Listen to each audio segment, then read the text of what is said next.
Hello दोस्तों, welcome back to my new YouTube video. आज मैं आप लोगों को बहुत ही इम्पोर्टेंट और महत्वपूर्ण जानकारी के बारे में बताने वाला हूं, जिसमें भारत ने जब परमाणु बम बनाया था तो उसके ऊपर आने वाली समस्याएं, परमाणु बम बनाने के लिए क्या क्या आवश्यक होता है, आज मैं आप सभी को इसके बारे में बताने वाला हूं।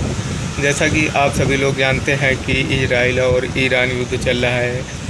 इसमें इजराइल जो है वो परमाणु संपन्न देश है, यानी कि इजराइल देश जो है वो बहुत ही ताकतवर देश माना जाता है। यानी इसमें अगर इजराइल और ईरान का युद्ध हुआ तो शायद ही ईरान जीते, बाकी जीतने की ज़्यादा संभावना इजराइल की है, क्योंकि ये परमाणु संपन्न देश है। और अगर हम बात करें अपने भारत की, तो भारत भी हमारा परमाणु संपन्न देश है।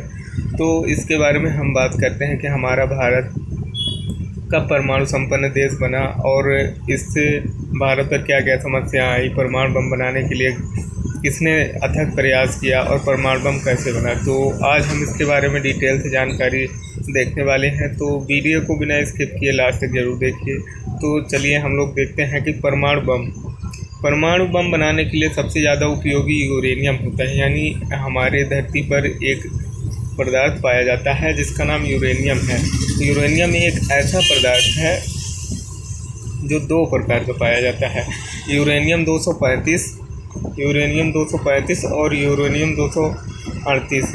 ये दो प्रकार के यूरेनियम होते हैं। धरती पर दो प्रकार के यूरेनियम पाए जाते हैं, एक तो यूरेनियम 235 और एक 238 है।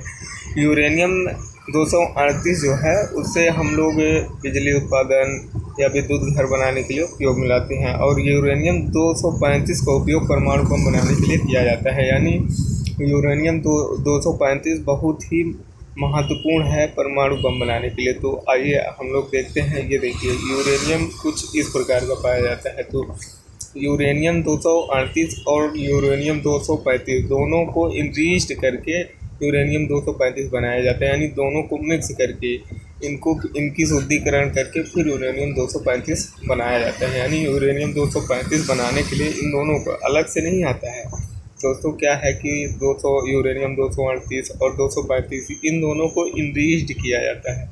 यूरेनियम 238 और 235 को इनरीच्ड करके यूरेनियम 235 बनाया जाता है। तो दोस्तों, अब हम बात कर लेते हैं यूरेनियम 235 की। यह यूरेनियम का एक दुर्लभ समस्थानिक है जो प्राकृतिक यूरेनियम का लगभग 0.72% बनाता है। यानी अगर हम यूरेनियम 235 को इनरीच्ड करें यानी शुद्धिकरण करें, तब जाकर हमें यूरेनियम का शुद्ध रूप 0.72% मिलेगा। यह विखंडनीय है, जिसका अर्थ है कि यह परमाणु विखंडन प्रक्रिया को बनाए रख सकता है। यह एकमात्र विखंडनीय समस्थानिक है जो प्राकृतिक में एक आदिम न्यूक्लाइड के रूप में मौजूद है। अब यूरेनियम 238 में यह यूरेनियम का एक प्रमुख समस्थानिक है जो प्राकृतिक यूरेनियम का लगभग 99.27% बनाता है। यह विखंडनीय नहीं है, लेकिन यह न्यूट्रॉन को अवशोषित करके प्लूटोनियम 239 में परिवर्तित हो सकता है, जो कि विखंडनीय है। अब हम बात कर लेते हैं कि यूरेनियम, दोनों प्रकार के यूरेनियम को इनरीच करके यूरेनियम 235 प्राप्त किया जाता है। ये मैंने आपको पहले ही बता दिया था। इसमें लिखा भी है कि देखिए, जितना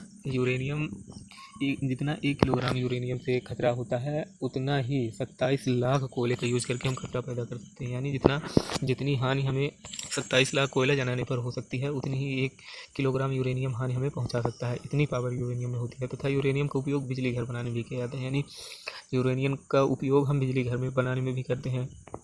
भारत जब परमाणु बम बना रहा था, तब भारत ने अपना पहला परमाणु बम 18 मई 1974 को बनाया था।